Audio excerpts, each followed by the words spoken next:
Bien, vamos a dar inicio a nuestra siguiente ponencia, a cargo del doctor Héctor Velázquez Fernández, de la Universidad Panamericana, con la ponencia intitulada Finalidad y Naturaleza, el puente filosófico para el diálogo entre ciencia y religión. Lo presenta el doctor Juan José Velázquez. Un aplauso, por favor.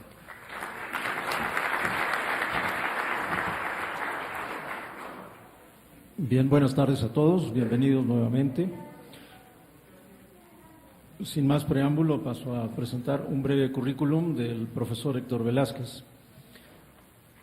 Él es licenciado en Filosofía por esta universidad, la Universidad Panamericana, que hoy nos acoge, doctor en Filosofía y Letras por la Universidad de Navarra y profesor investigador tiempo completo en la Facultad de Filosofía de esta misma universidad. Entiendo que pertenece también al Coloquio Internacional de Filosofía de la Naturaleza y ha sido profesor visitante en la Universidad de Sevilla, miembro del Sistema Nacional Mexicano de Investigadores. En fin, ha publicado más de 40 trabajos, entre traducciones, libros, capítulos y artículos sobre ciencia, antropología y filosofía, y participado en diversas universidades de España, Francia, Italia, Reino Unido y México, desde luego. En el año 2002 fue uno de los ganadores de este programa que presidía el profesor Peter Hess, aquí presente, The Science and Religion Course Program, y entre las publicaciones podemos destacar la última, que tiene el nombre de Descifrando el Mundo, ensayo sobre filosofía de la naturaleza, publicado por la Universidad de Navarra, y publicado por la editorial Porrúa mexicana, ¿Qué es la naturaleza? Introducción filosófica a la historia de la ciencia. Bien, sin más, dejo, doctor, por favor. Muchas gracias, doctor Velázquez. Buenas tardes. Voy a permitirme tocar el tema de finalidad y naturaleza. En realidad, me parece que es más fructífero el diálogo, entonces será un texto más o menos breve para lo que es una sesión plenaria, pero con la intención de que podamos intercambiar ideas entre todos nosotros. En torno a la relación entre ciencia y religión ha corrido ya suficiente tinta a lo largo de los últimos 150 años. Desde aquel debate en 1860 entre el obispo anglicano de Oxford, Samuel Wilberforce, y el naturalista Thomas Huxley, donde esta discusión parece haber tomado su inicial fuerza, las posturas se han multiplicado y las soluciones parecen en ocasiones no concluir con claridad. Ese debate fue muy famoso porque fue un año después de la publicación del Origen de las Especies de Charles Darwin y representó el primer encuentro importante, el primer enfrentamiento importante entre la lectura darwiniana de la naturaleza frente a la lectura literalista bíblica de la misma. Y desde ese evento, desde esa discusión, se suscitó en buena medida lo que después se conocería como el conflicto entre ciencia y religión.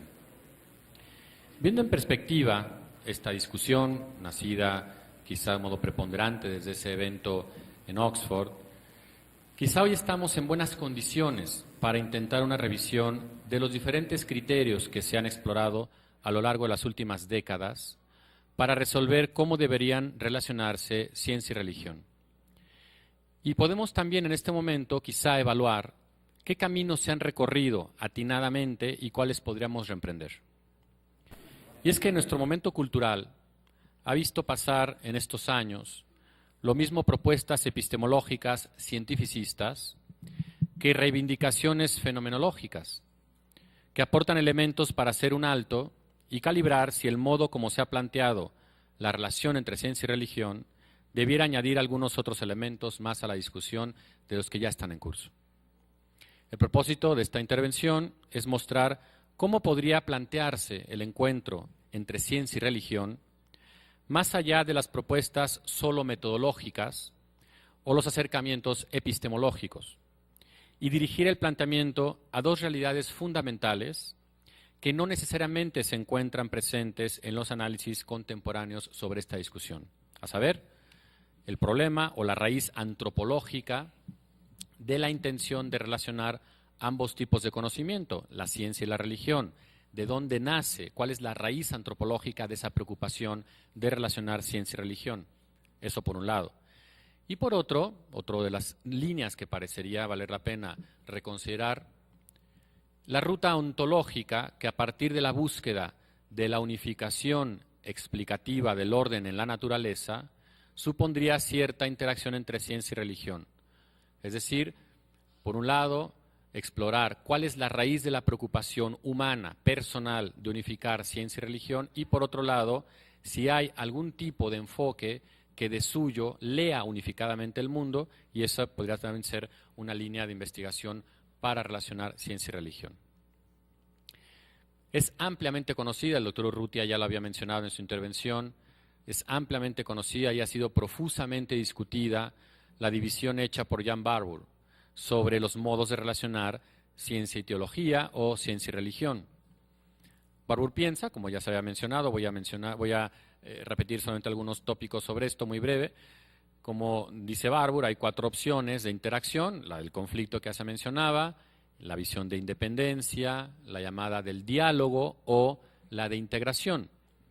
Y esa relación de conflicto, como el nombre lo dice, opondría irremediablemente la visión científica basada en la interpretación de la naturaleza como un conjunto de procesos que desacreditarían cualquier tipo de entidad no material, y se opondría a la religión o a la teología basados en un literalismo bíblico que no necesitaría de las conquistas de la ciencia experimental para justificar sus conclusiones acerca del origen de la naturaleza y del hombre.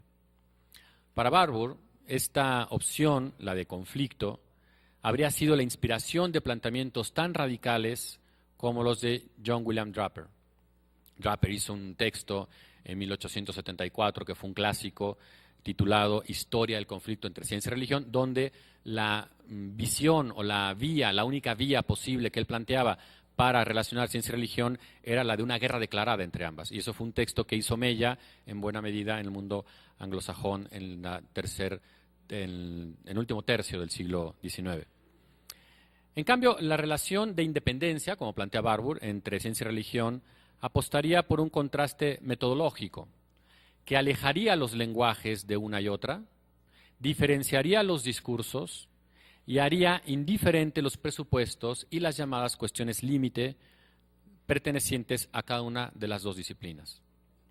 Barbour piensa, entonces, que hay una opción llamada de diálogo que permitiría suponer paralelismos metodológicos entre las disciplinas experimentales y una naturaleza centrada en la espiritualidad que nos llevarán a partir del estudio del orden y las leyes naturales a preguntarnos sobre el fundamento último de la existencia de esas regulaciones en la naturaleza. Sí, para él el diálogo viene por el lado de las llamadas preguntas límite.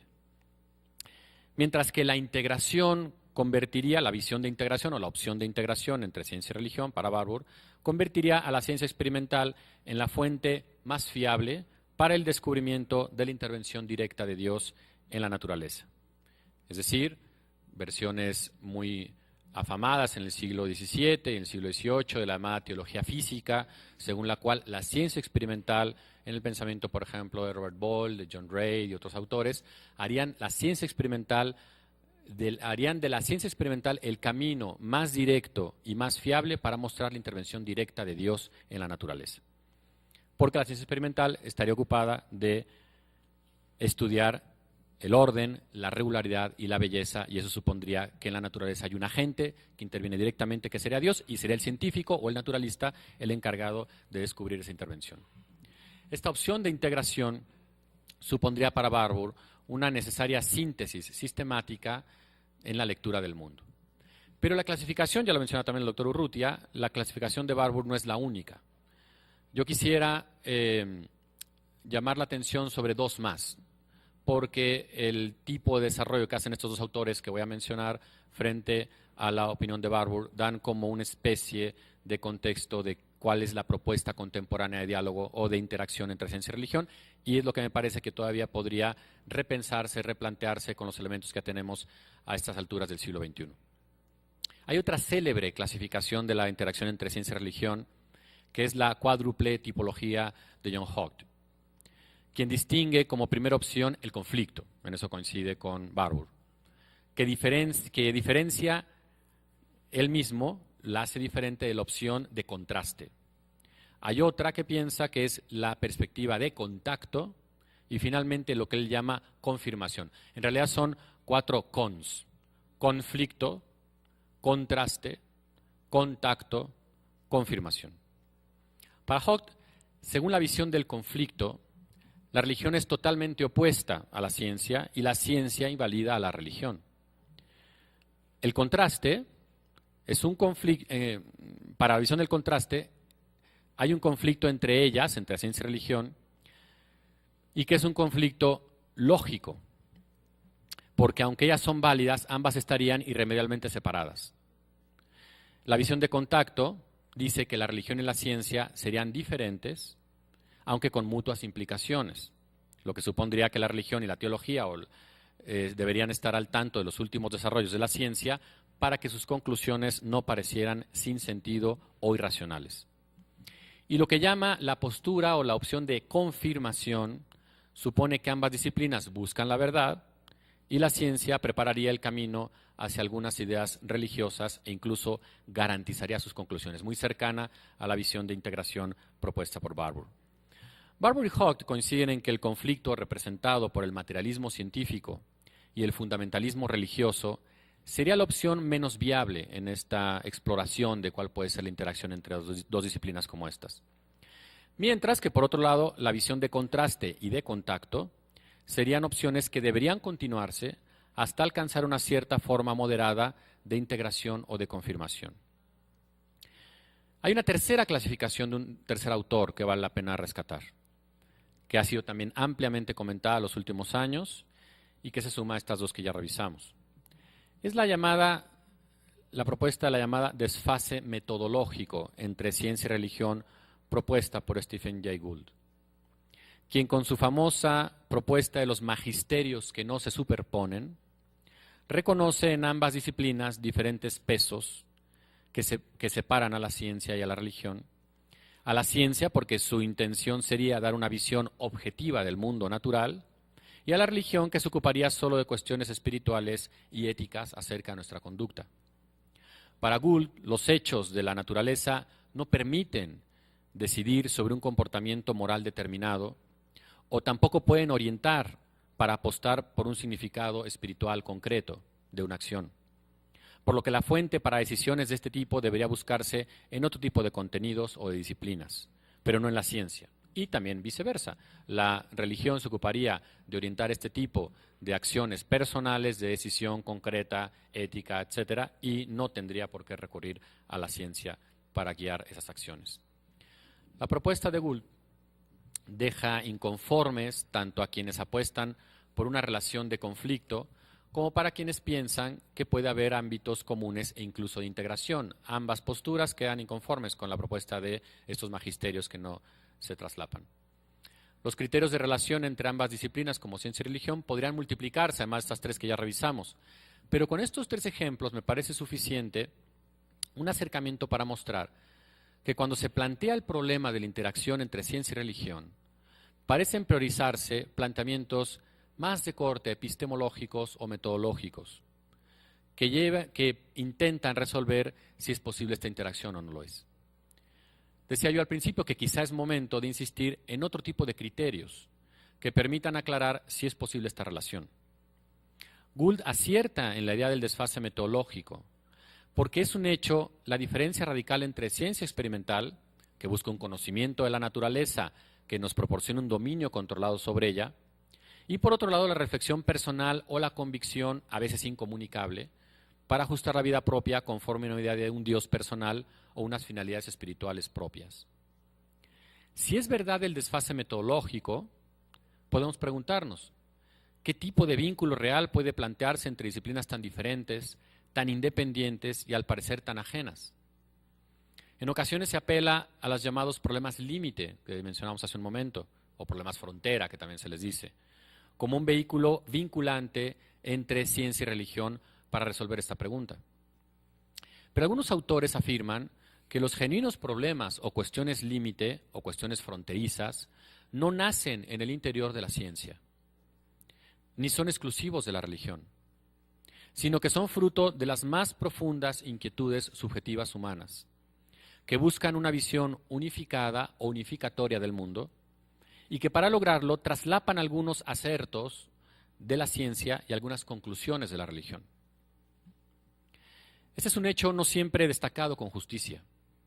Las preguntas que sobre la naturaleza se hace el hombre y que podría llevarlo a la búsqueda de razones ulteriores o razones últimas, más allá del conocimiento experimental, se deben más a la necesaria integración del conocimiento que intenta el ser humano. Y mucho más a eso que a forzados puentes metodológicos entre disciplinas tan diferentes como ciencia y religión. Y es que la unidad del conocimiento que parece estar, o la intención de unidad del conocimiento que parece estar detrás de los intentos de vincular ciencia y religión, no resulta de la unidad de un método global o de la unificación de diferentes contenidos o métodos, sino que, repito, procede del deseo interior de una persona concreta incluso, que también lo mencionaba el doctor Urrutia hace un momento. El hombre que descubre la naturaleza también la escucha. Despierta una humilde intención en él de confirmar si lo que percibe de la naturaleza, si lo que escucha la naturaleza como un mundo, posee o carece de sentido. Y es cuando se ve obligado, o se ve orientado, o se ve animado a la verificación, a la comparación, a la contrastación, es decir, a la búsqueda de la inteligibilidad del mundo natural que tiene enfrente. En esa escucha de la naturaleza, el hombre se da cuenta que él no es un todo y que tampoco él es el todo. Y que por un ejercicio reiterado de autoconocimiento puede llegar a responder preguntas cada vez más interdisciplinares acerca de la naturaleza y el conocimiento mismo. Esto hace que la interdisciplina humana vaya mucho más allá de una simple estrategia metodológica y se convierte en una apertura humana progresiva a diferentes niveles de comprensión de la realidad. Esto quiere decir que la interdisciplina tiene también una base antropológica, no solo metodológica, que nos lleva a explorar límites externos e internos, nos lleva a metalenguajes, a metaciencia, en la búsqueda de clarificar lo que no estaba suficientemente transparente acerca del mundo que conocemos y que difícilmente puede ser contextualizado bajo una sola disciplina, mucho menos experimental. La discusión acerca de la unidad del conocimiento no es simplemente sobre cómo se conecta una disciplina con otra en proyectos de investigación o programas de entrenamiento universitario, sino que supone la más profunda intención de responder, ya decíamos, a un interés interior de la persona. Las disciplinas son capaces de dar una cosmovisión, pero el diálogo entre ciencia y religión, por el tipo de preguntas que están supuestas en ambas perspectivas, en ambas disciplinas, nos llevan al interior de una persona que por escuchar a la naturaleza, decía, e interrogarla mediante la verificación y la comparación, la completud y la coherencia, no se conforma con ningún tipo de reduccionismo que fragmente la realidad y quiebre la unidad del sujeto, dividiendo su experiencia del mundo físico de la experiencia de sus propias inquietudes. Y muchas veces ocurre esta ruptura reduccionista cuando se quiere relacionar religión con ciencia o teología con ciencia. La experiencia intelectual que nos lleva a la búsqueda de la realidad genera entonces preguntas que son unificadoras, es decir, interrogantes últimas acerca del origen de la realidad, del sentido de la vida, del lugar del hombre en el universo, de la causa última o incluso de la dignidad del cosmos, que son incomprensibles si no se explica en función de una preocupación antropológica íntima. Que existan pluralidad de teorías que se disputan la respuesta a los diversos modos de interpretar el mundo, la vida y el hombre, no hace más que fomentar la inquietud racional que consiste en buscar lo común, no obstante lo diverso, lo unitario, no obstante lo plural. Por ello, reducir el planteamiento sobre la interacción de la ciencia y la religión a las cuestiones sobre los límites, las fronteras, los acercamientos o identificaciones metodológicos, parece dejar de lado la raíz de la inquietud que le dio origen, la búsqueda personal de la integración del mundo en una visión con sentido, donde los diversos escenarios naturales no sean sectores estancos, separados, ni mónadas forzadamente vinculadas. ¿Habría que redimensionar entonces los términos de la pregunta sobre la interacción entre ciencia y religión? A mi entender, la respuesta sería afirmativa. Y los nuevos términos de ese planteamiento no podrían dejar de lado que la búsqueda de la coherencia o unidad del mundo es una apuesta esencialmente filosófica, es decir, racional por antropológica. Esto implicaría que los términos en los cuales se proyecte la interacción entre ciencia y religión supondría tener la filosofía como puente obligado, porque pertenece a la filosofía la interrogación racional acerca de las verdades que satisfagan las inquietudes unificadoras de la realidad. Por eso el puente filosófico en la interacción ciencia-religión supone la revaloración ontológica de realidades que unifiquen el mundo, tales como la causalidad, la noción de orden, la noción de complejidad, la noción de autoorganización, de sinergia, de cooperación, etc. Esto quiere decir que sin el estudio filosófico de la entidad e implicaciones de fenómenos vinculantes, integradores, como los ya mencionados, será prácticamente imposible plantear una visión unificada del mundo donde los intereses de la ciencia experimental coincidan o siquiera se relacionen o tengan cabida dentro de los intereses religiosos y viceversa. Hoy en día parece muy afortunada la perspectiva según la cual los fenómenos biológicos, los físico-químicos y los cosmológicos parecen integrarse en mecanismos comunes que se conectan unos con otros en clave de tendencias, de autoorganización y de complejidad. Lo que en filosofía clásica se conoce como causalidad formal y causalidad final, hoy merecen una revaloración en el diálogo entre ciencia y religión o en la interacción entre ciencia y religión. Pocas nociones como la finalidad, como la teleología, podrían dar luz en beneficio de una visión ontológicamente unificadora del mundo, supuesta en la interacción entre ciencia y religión. Pero la noción de finalidad, de teleología, desde el punto de vista filosófico, está lejos de ser un tema terminado, y los desarrollos de la cosmovisión contemporánea han aportado novedosos elementos que nos obligan a replantearla y pensarla en sintonía con fenómenos tendenciales de la naturaleza y conectarla con dimensiones más trascendentes como las del sentido último de la vida personal. ¿Cómo entender desde la filosofía a la teleología? ¿Cómo entender desde la filosofía qué es la finalidad? De modo que se revele como puente necesario entre ciencia y religión. Esa es la propuesta, que la filosofía nos revele que uno de los puentes imprescindibles para el contacto entre ciencia y religión es el estudio de la finalidad, porque es una de las nociones más unificadoras. Y la intención de poner en sintonía o en relación ciencia y religión nace de una pretensión personal unificadora del cosmos. La finalidad no es un término sencillo en sí mismo. Entendido como teleología, remite a la nomenclatura usada por Christian Wolff para designar la parte de la filosofía natural que se ocupaba del término al que tienden las cosas, aunque su estudio filosófico no es ni con mucho un tópico de origen moderno, se encontraba desde luego en la antigüedad clásica. En la antigüedad clásica, el vocablo griego telos y su correspondiente latino finis reflejaron cierta idea de fijación, sujeción o dirección de una realidad hacia estados preferentes que encauzaban los acontecimientos como si estos tuvieran un destino común hacia un punto determinado. Quizá por ello es que sus diferentes etimologías parecen remitir a sustantivos relacionados con forzamiento o restricción, o a verbos que expresan acciones como sujetar. Esto sugiere cierta idea de límite, término, frontera, al modo de una condición o estado más allá del cual no tendría sentido seguir dirigiéndose una vez que se ha llegado a él. Como si se llegara a un resultado cumplido, concreto, determinado y firme. En este sentido, para los griegos, el fin era una causa ordenadora, un estado o condición óptima, de un estado excelente, pleno o logrado, que se distinguía de un estado inacabado o incompleto, de lo que aún no alcanza su fin. El helenismo epicúreo hizo fuertes críticas contra la existencia de la finalidad, al objetar que un estado futuro no podía estar contradictoriamente situado por delante del estado presente, tal como la visión no puede ser puesta antes que el ojo. Siglos más tarde, la escolástica medieval asoció el estudio de la causa final con el de la causa de las causas. explicación última y global de toda finalidad presente en el cosmos.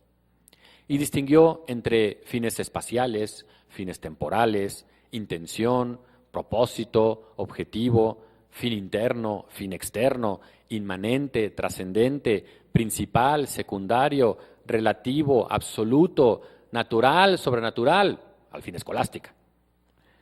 En todos estos casos, el fin significaba algo acabado, completo e ideal.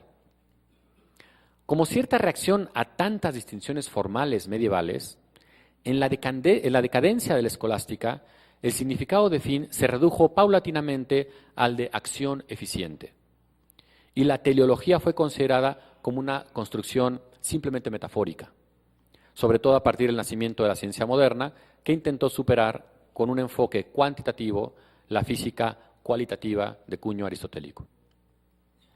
Aunque se sabe que Leibniz intentó enmarcar los procesos naturales en una gran finalidad universal, la teleología recibió una de sus más duras críticas en Hume y Kant, quienes consideraban a la finalidad un simple modo subjetivo por el que el hombre intentaba representar realidades que en última instancia eran incognoscibles a la razón, como una especie de concepto regulador del entendimiento humano, imposible de ser empleado en explicación válida alguna.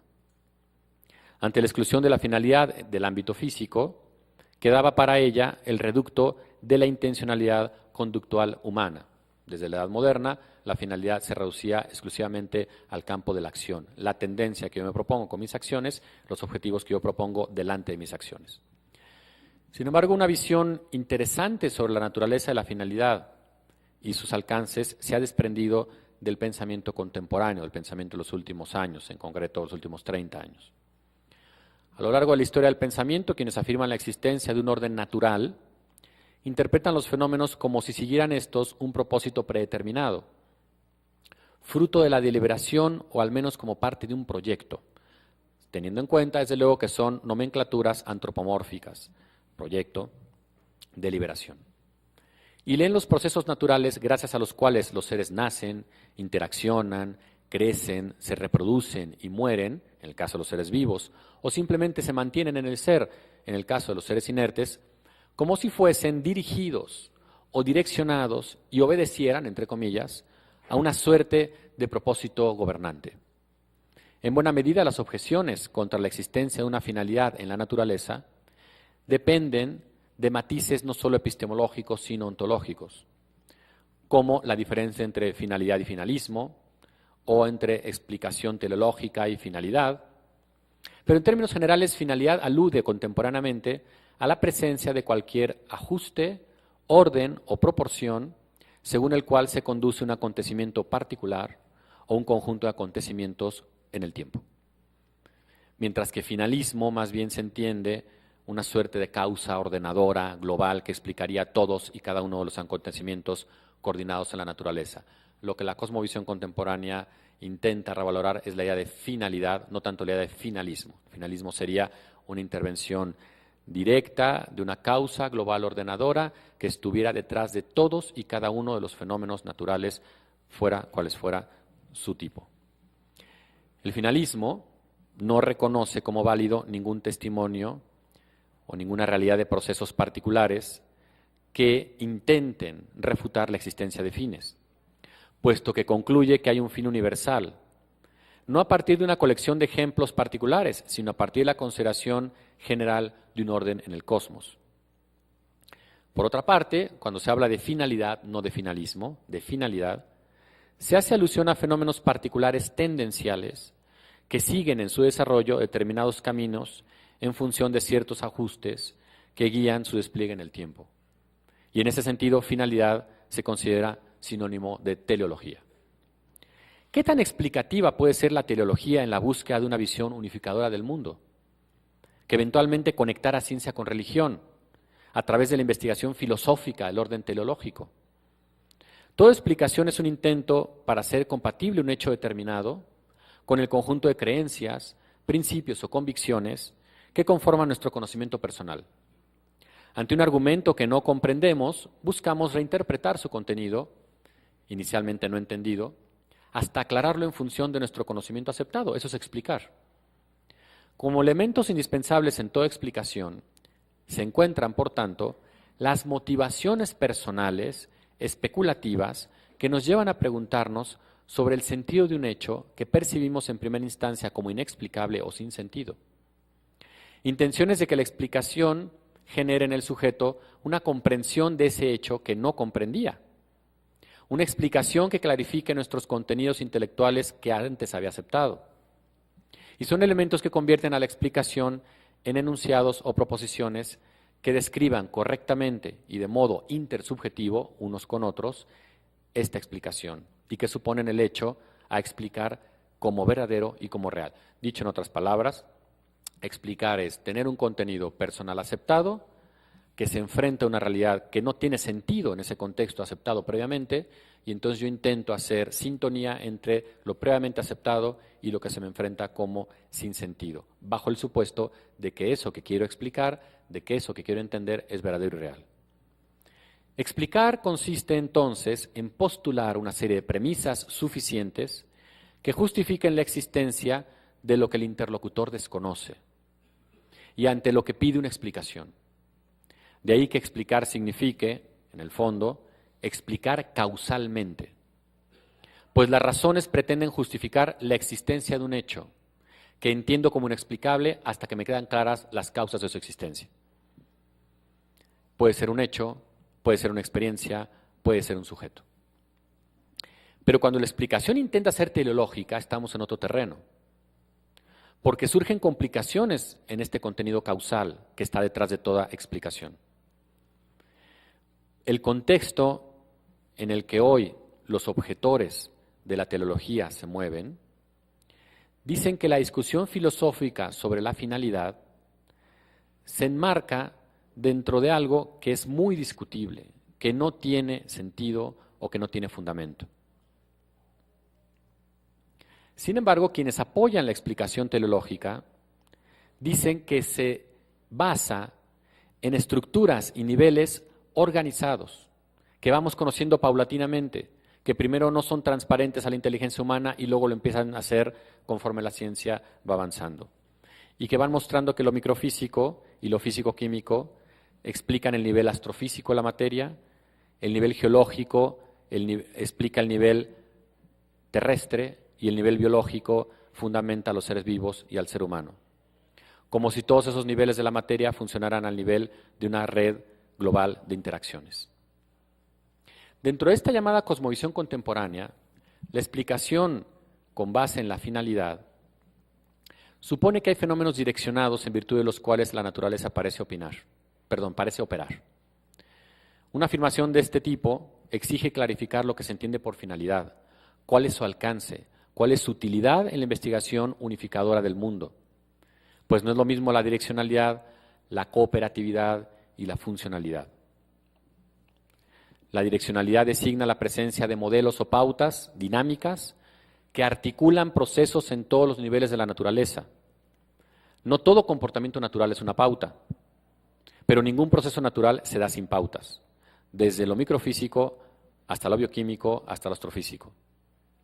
La presencia de pautas, sin embargo, no basta para establecer que en la naturaleza existan metas concretas o modos de fines que sigan o que guíen esos procesos.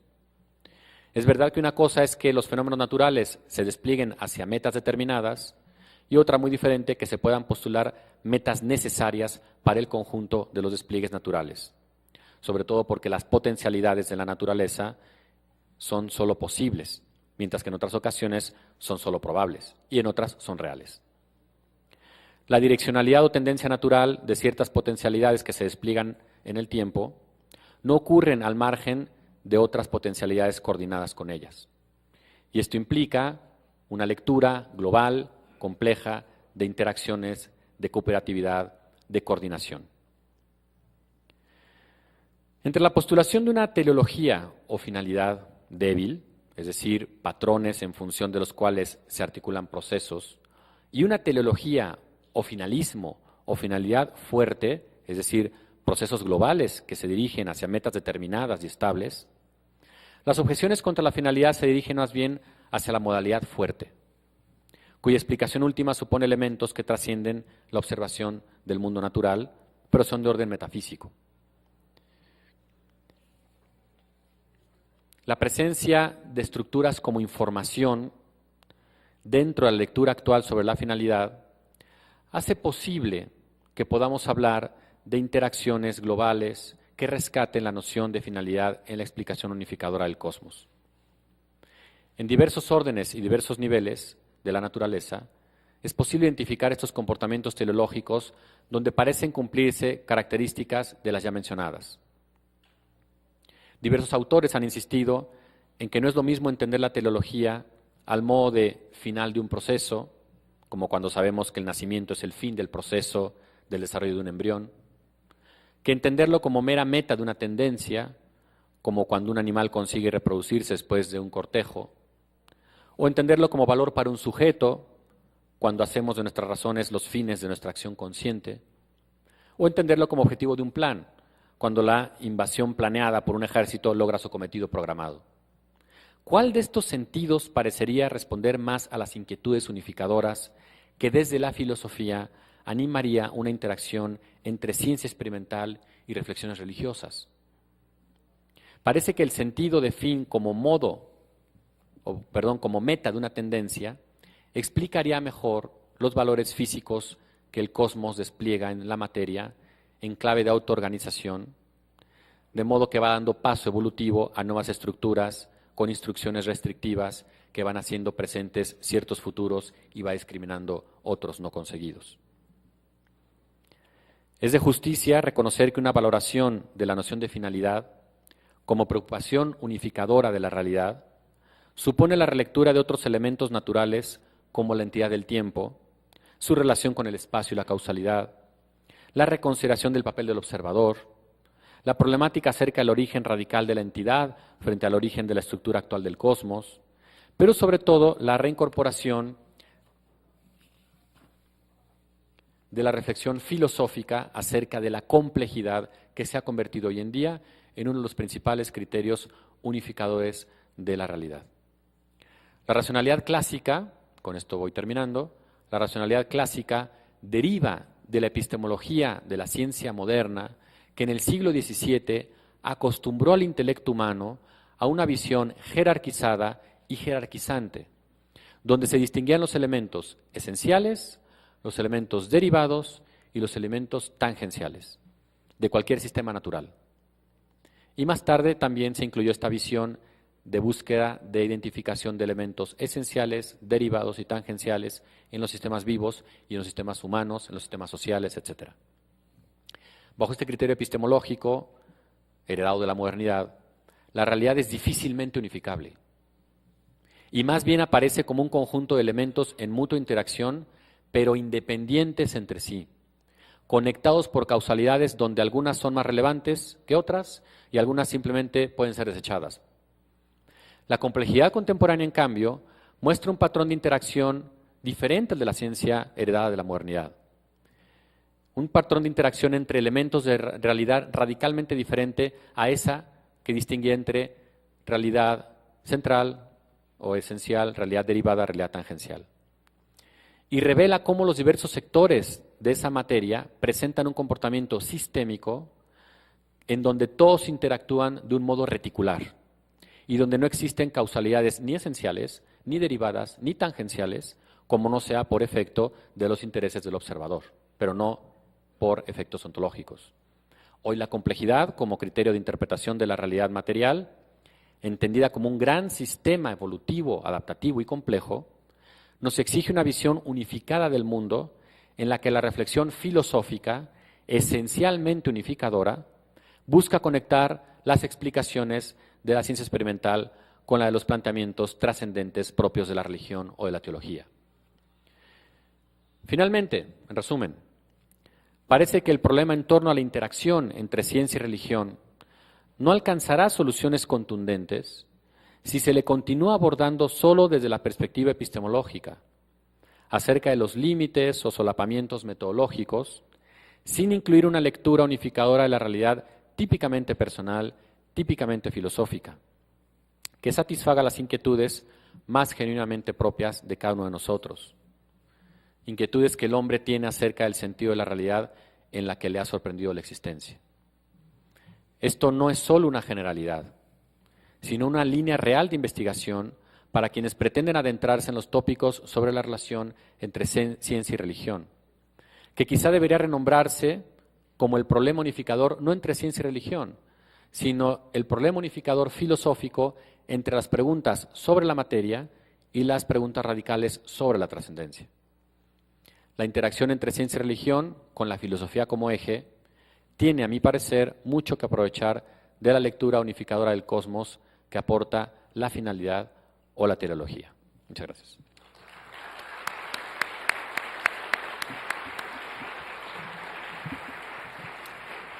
Agradecemos mucho al profesor Velázquez por su exposición. Damos ahora paso a un breve espacio para preguntas. A few questions now. Please raise your hand. Levanten su mano. Aquí veo en el centro una pregunta.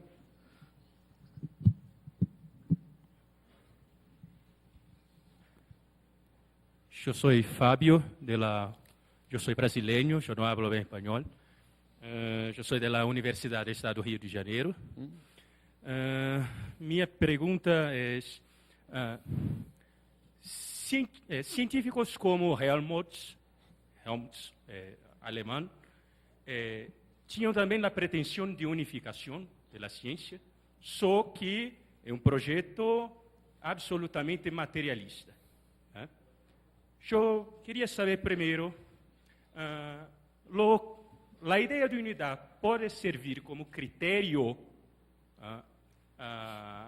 para uma relação entre ciência e religião, já que há projetos, vários projetos filosóficos de unificação de caráter materialista.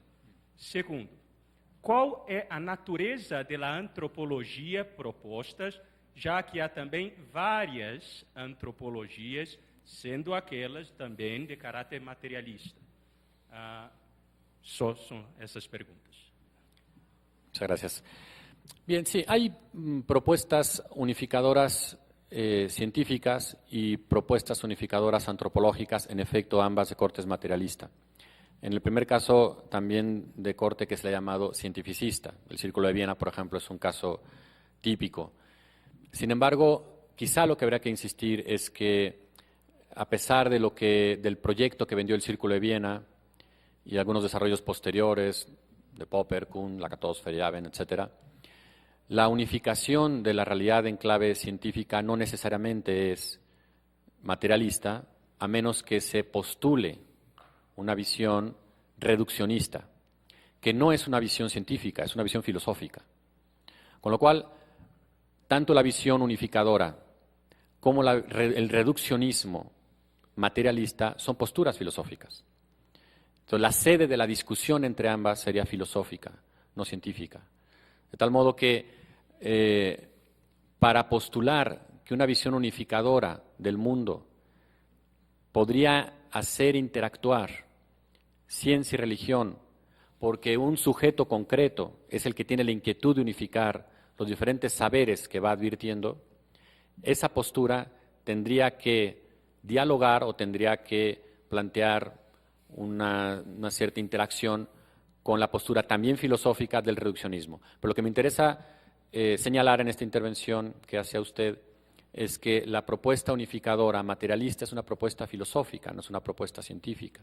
Entonces, la discusión está en sede filosófica y ahí se puede abonar mucho y se puede avanzar mucho en ambos. Igual en el caso de las propuestas materialistas antropológicas, que no necesariamente tienen como base a la ciencia experimental, porque la ciencia experimental no da pie para una visión reduccionista del ser humano, sino descriptiva, completa, pero descriptiva del ser humano. A menos que se intente una postura de lo que se ha dado por llamar los no es más queísmos, que es esto no es más que, ¿no? El ser humano no es más que un conjunto de interacciones orgánicas o epifenómenos emergentes de las estructuras materiales, cerebrales, etc. Pero es una postura filosófica al final, no es una postura que tenga sede natural o inicial o básica en la ciencia. Bien, había una segunda pregunta aquí en el centro y una tercera, el profesor Carroll, por favor.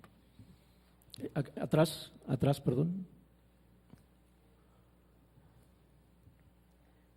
Valeria Cantú, de la revista Vanguardia Educativa. Doctor, nos hablaba sobre las inquietudes que ofrece la realidad sobre la existencia. Aristóteles asumía que para conocer la realidad era necesario conocer un arte, por limitación. Ante esto, comprendemos una relación del hombre y de la naturaleza en un sentido epistemológico. Sin embargo, un conocimiento sensible no es suficiente para dar un sentido teológico de la naturaleza o del hombre. ¿Cómo podemos acceder a una idea de finalidad desde la propia naturaleza?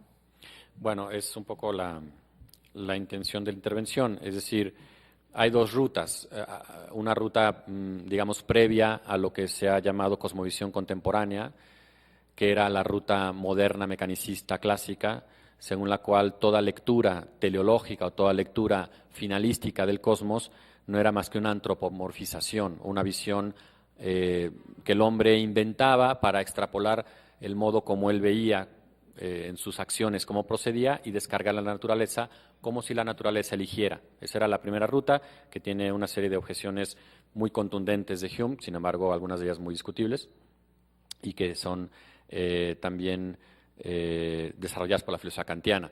Sin embargo, la idea es que en la cosmovisión contemporánea hay elementos en el estudio actual de la naturaleza que nos muestran una interacción tal, una cooperatividad tal, un orden y una sinergia tal, que merecen revalorar el papel de la noción de finalidad, que es de sede filosófica. Y según esa sede filosófica, poder dar integración o poder integrar lo que la misma naturaleza presenta como fenómenos tendenciales, organizados, coordinados, con las inquietudes que el mismo ser humano ya conoce a partir de su estudio, de su propia acción, que es teleológica. Entonces, lo que estoy diciendo es, hay en la cosmovisión contemporánea elementos que no había antes de esta cosmovisión, que no había en la cosmovisión de la mecánica clásica o el mecanicismo clásico, que nos permiten una visión más integradora sin dejar de ver que esa visión integradora es una inquietud filosófica y que no es solo estrictamente hablando científica, sino que es filosófica porque es el ser humano el que quiere plantear cuál es la coordinación entre todos los elementos que él va advirtiendo. Entonces, ¿cuál será la relación en función de la naturaleza con la finalidad? Hoy podemos decir que la finalidad da elementos para poder rescatar esa noción de finalidad desde la filosofía para integrar los fenómenos naturales. Por favor. Buenas tardes, profesor. Gracias por sus palabras. Quería poner a su consideración un breve comentario de lo que usted ha dicho. Sabemos que hay autores que reconocen la finalidad como un hecho, aunque no como una causa. Pongo por caso a Jacques Monod, quien en su conocido trabajo sobre el azar y la necesidad hacía justamente esa observación para distinguir en los seres vivos el aspecto teleológico, aunque luego proponiendo el principio de objetividad con el que se cancelaba toda puerta hacia el finalismo.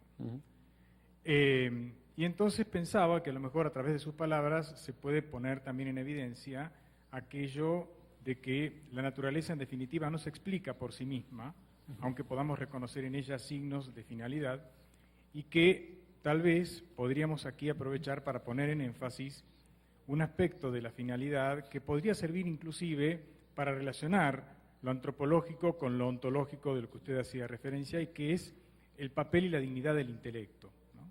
Porque, a mi entender, donde hay finalidad, tiene que haber un intelecto detrás.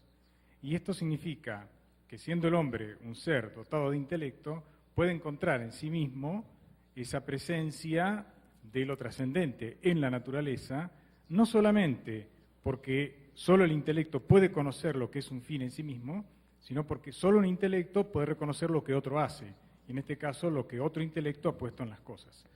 Por eso quería saber cuál era su opinión sobre esta idea. Sí, muy brevemente. Sí, estoy de acuerdo con el argumento, sin embargo, tiene un riesgo ese argumento, que es la objeción de Hume al final, que es el ser humano estaría inválidamente extrapolando a la naturaleza estructuras que ve en sí mismo, como si la naturaleza operara teleológicamente cuando él opera teleológicamente. Sin embargo, hay una respuesta a esa objeción, porque Hume no está preguntándose de dónde a su vez saca el hombre esa capacidad de interpretar teleológicamente. Es decir, dicho brevemente, el ser humano descubre que en la realidad hay vinculación entre partes, materia-forma, y bajo esa vinculación explica sus comportamientos tendenciales y en función de los comportamientos tendenciales reinterpreta la naturaleza. No es inválido el brinco, porque lo sacó de la naturaleza, puesto que es la naturaleza la base para mostrar cómo se vinculan estructuras independientes,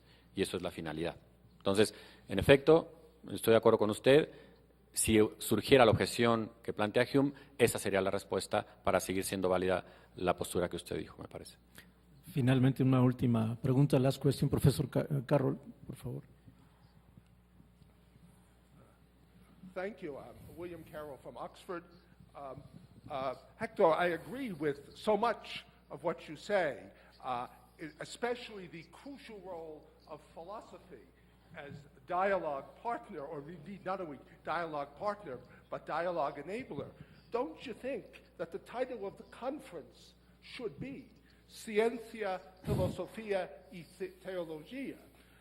Perhaps there are some cultural reasons for the title, but given your comments, it would seem to me that we need to put philosophy in there in a crucial way, and perhaps we ought to change religion to theology. That's just a sort of off-the-wall comment to start with. My larger question relates to a couple of the other points.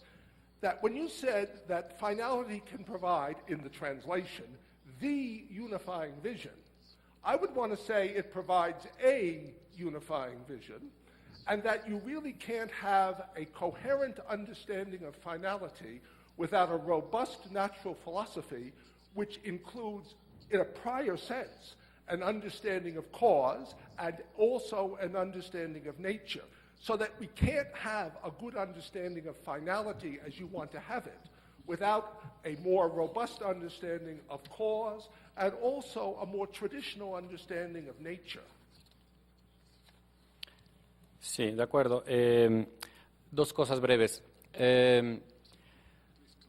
La intención de acercar la propuesta de mi intervención a ciencia y religión es porque es la aproximación que en el mundo anglosajón, digamos el mundo anglosajón corriente, común y corriente, se ha propuesto. Sin embargo, en efecto, creo que el acercamiento sería entre la reflexión filosófica, que es ordenada, coordinada, que es estricta, que es metodológicamente definida, y la teología, que también es una reflexión coordinada, estructurada, definida acerca de la búsqueda de las razones últimas. No solamente sería ciencia, religión, sino más bien creo que propiamente sería ciencia, teología.